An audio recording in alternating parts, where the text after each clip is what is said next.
اسی سے ریلیٹڈ ایک اور حدیث ہے کہ جب ایک گناہ گار، صحیح بخاری کی حدیث ہے، جب ایک گناہ گار شخص اللہ سے گناہوں کی معافی مانگتا ہے تو اللہ کو اس طرح کی خوشی ہوتی ہے جیسے ایک انسان جس کا کیمل ڈیزرٹ میں لاسٹ ہو گیا تھا اور وہ اپنے کیمل کو ڈھونڈ رہا تھا، اور اس کیمل پہ سارا سامان تھا، اس کیمل پہ پانی بھی تھا، اس کا باقی بھی دیگر سامان تھا، اور اچانک اسے دور سے وہ کیمل چلا نظر آتا ہے تو وہ خوشی میں آپے سے باہر ہو کر جو ہے وہ یہ کہتا ہے کہ اے اللہ میں تیرا رب ہوں اور تو میرا بندہ ہے۔ یہ حدیث کے الفاظ ہیں، یعنی خوشی میں اس طرح کے الفاظ کہہ دیتا ہے۔ تو اللہ تعالیٰ کو اس لیول کی جو ہے وہ خوشی ہوتی ہے جب گناہ گار بندہ اللہ سے بات کرتا ہے، جب گناہ گار بندہ اللہ سبحانہ و تعالیٰ کو پکارتا ہے۔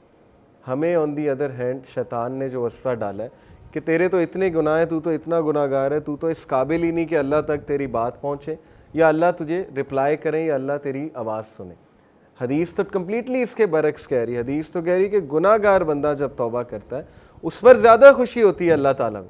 And it perfectly make sense. میں ایک ٹیچر ہوں، آپ میں بھی شاید کوئی ٹیچر ہو، جب اچھے اسٹوڈنٹ جو ہے وہ اے لیتے رہیں، اے اسٹار لیتے رہیں، مجھے کوئی اتنی خوشی نہیں ہوتی، میں کوئی سرپرائز نہیں ہوتا ہوں، لیکن جب بیک بینچر اور ایک ایسا اسٹوڈنٹ جس کا ریکارڈ ہی کوئی نہیں ہے وہ اگر اچھے نمبر لے لے تو میں اسٹونش بھی ہوتا ہوں، اور ظاہر ہے کہ مجھے دگنی خوشی ہوتی ہے، شاید اس سے بھی زیادہ خوشی ہوتی ہے۔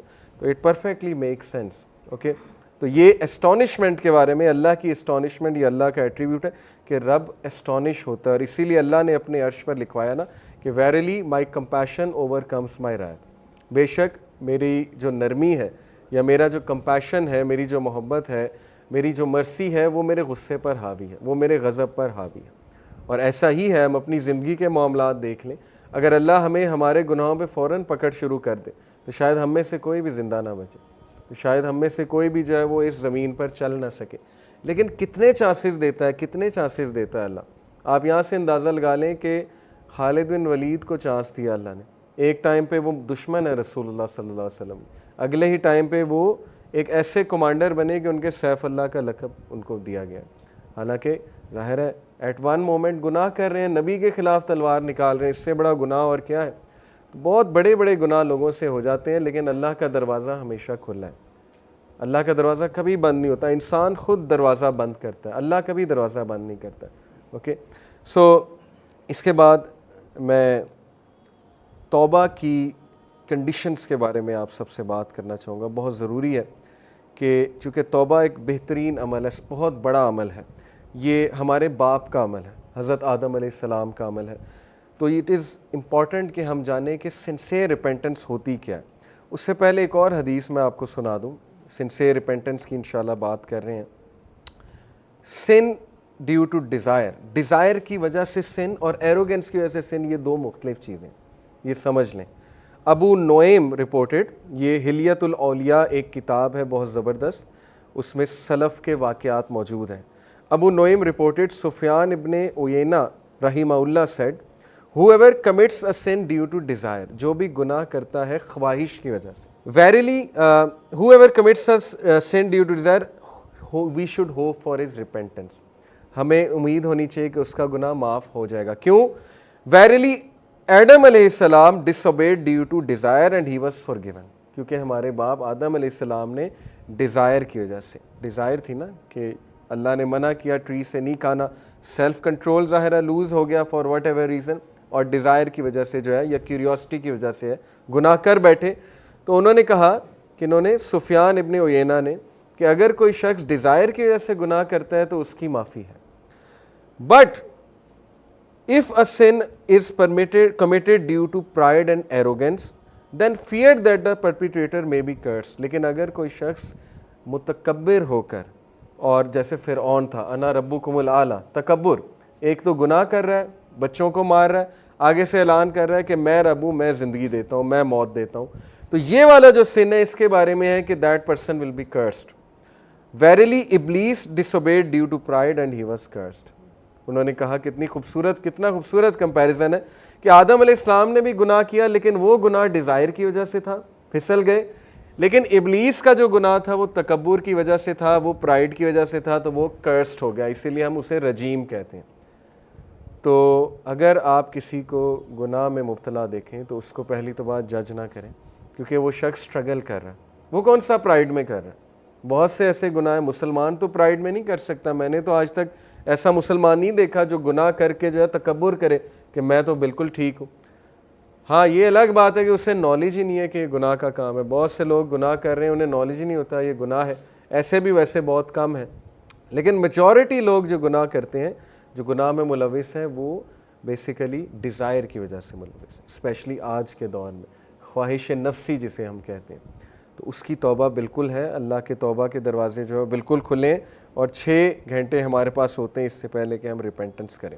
ٹرو ریپینٹنس کیا ہے؟ اللہ تعالیٰ نے سورہ ہود میں چیپٹر 11 ورس 3 میں کہا کہ seek the forgiveness of your lord and turn to him with sincere repentance. اللہ کی طرف رجوع کرو, اللہ سے توبہ کرو. اب سنسیئر ریپینٹنس ہے کیا, اس کی کنڈیشنز کیا ہیں؟ اس کی چند ایک کنڈیشن اسکالر نے بیان کی ہیں, وہ میں آپ کے سامنے رکھتا ہوں. Number 1, immediate cessation of the sin, کہ فوری اسی وقت اس گناہ کو چھوڑ دینا, ویٹ نہ کرنا. یعنی آپ کسی ایڈکشن میں مبتلا ہیں, ٹرائی کریں اسی وقت اس گناہ کو چھوڑ دیں. جب آپ کو ریئلائز ہو گیا ہے گناہ ہے, توبہ کی, اس کو گناہ کو چھوڑ دیں اس وقت. Number 1. Number 2, regret for what is past, ندامت شو کرنا, ریگریٹ شو کرنا, لیکن اتنا نہیں کہ بندہ ڈی موٹیویٹ ہو جائے. اوور پروکریسٹینیشن, اوور ندامت جو ہے وہ پروکریسٹینیشن کی طرف لے جاتی ہے, پھر بندہ ایکشن کی طرف نہیں آتا, ہر وقت نادم ہوتا رہتا ہے, نادم ہوتا رہتا ہے. اس سے کیا ہے کہ اس کی ول پاور کم ہوتی ہے, اور گناہ کا بہت تعلق ول پاور کے ساتھ ہے. نادم ہونا اچھی بات ہے, لیکن اتنا زیادہ ہوں گے تو ول پاور ٹوٹے گی. ول پاور جب ٹوٹے گی تو شیطان مزید اٹیک کرے گا, شیطان پھر گناہ میں مزید لے جائے گا. بلکہ ڈیفنس میکنزمز ہمارے برین بناتا ہے, ہمارا برین بہت بلا قسم کے ڈیفنس میکنزم بناتا ہے گناہ کے لیے. بس ہمارے برین میں ظاہر ہے ہمارا ایک نفس ہے, نفس ہمارا, اس کے پاس پھر بہت زبردست ڈیفنس میکنزم ہوتے ہیں گناہ کرنے کے. ایک بہت بڑا ڈیفنس میکنزم یہ کہ میں تو بچ ہی نہیں سکتا. یہ جو سینٹینس ہے نا, میں تو بچ ہی نہیں سکتا, یہ شیطانی سینٹینس ہے میرے نزدیک. اس کا مطلب ہے کہ ول پاور ماری گئی ہے اگلے کی, اور وہ اس نے خود اپنے اوپر یہ بات مسلط کر لی کہ آئی کین ناٹ لیو دس سن, میں تو بچ ہی نہیں سکتا. ان شارٹ وہ اصل میں گناہ کرنا چاہ رہا ہے, اس لیے اس نے پہلے سے سینٹینس گھڑ لیا کہ میں تو بچ ہی نہیں سکتا, تاکہ ظاہر ہے وہ کوگنیٹیو ڈسوننس جو پیدا ہوتی ہے نا, ذہنی تذبذب, جیسے سگریٹ لوگ پیتے ہیں ان سے چھوڑا ہی نہیں جاتا, سٹریس پیدا ہوتا ہے کہ چھوڑنا چاہیے چھوڑنا چاہیے, ایک ٹائم آتا ہے کہتے ہیں میں چھوڑ ہی نہیں سکتا. وہ کس لیے؟ ڈیفنس میکنزم ہے, to calm yourself down. تو regret for what is past, نادم ہونا بہت ضروری ہے. ندامت, میں آپ کو ایک خلیفہ کا واقعہ سناتا ہوں. میرا گمان ہے کہ عمر بن عبدالعزیز ہیں, لیکن آئی کوڈ بی رانگ, اس لیے میں صرف کہہ رہا ہوں کہ ایک خلیفہ کا واقعہ. ایک خلیفہ تھے, ان کا پاسٹ کچھ ایسا تھا کہ وہ بہت ہی پراؤڈ قسم کے پرنس تھے, امید کیلف تھے, اور اتنے پراؤڈ تھے. امید ظاہر ہے کہ ان کے پاس دولت بہت زیادہ تھی. اتنے پراؤڈ تھے کہ ایک بار انہوں نے اپنے سلیو بوائے کو کہا, اپنا جو وہ تھا لڑکا تھا یا جو بھی تھا بندہ تھا, کہ مجھے پانی پلاؤ, تو وہ بھول گیا پانی پلانا. اب اتنا پرائڈ تھا, اتنا غصہ تھا کہ انہوں نے اس بندے کو جو غلام تھا دھوپ میں کھڑا کروا دیا, اور دھوپ میں کھڑا کروایا. اس کے بعد بھول گئے یا جو بھی ہوا, وہ بندے کی ڈیتھ ہو گئی دھوپ میں کھڑا ہونے سے. یعنی صحرا میں دھوپ میں کھڑا کر دیا کہ اس کی جرت کیسے ہوئی کہ اس نے مجھے پانی نہیں پلایا, یہ بھول کیسے گیا میری خدمت کرنا. اس کے بعد وہ کیلف بنے, میرا گمان ہے عمر بن عبدالعزیز. اینی وے, اس کے بعد وہ کیلف بنے, اللہ نے ہدایت دی, اسکالرس کی محفل میں بیٹھتے تھے, اور ظاہر ہے کہ ان کے بارے میں اسکالرز یہ بات کرتے تھے کہ ہی از جسٹ لائک عمر بن الخطاب, یعنی ہی از دا 5th رائٹیسٹ کیلف, ان کے بارے میں یہ بھی کہا جاتا تھا. اور اتنے ان کے صدقہ جاریہ ہیں کہ میں آپ کو بتا نہیں سکتا انہوں نے کیا کیا چیز جاری کی امت مسلمہ کے لیے.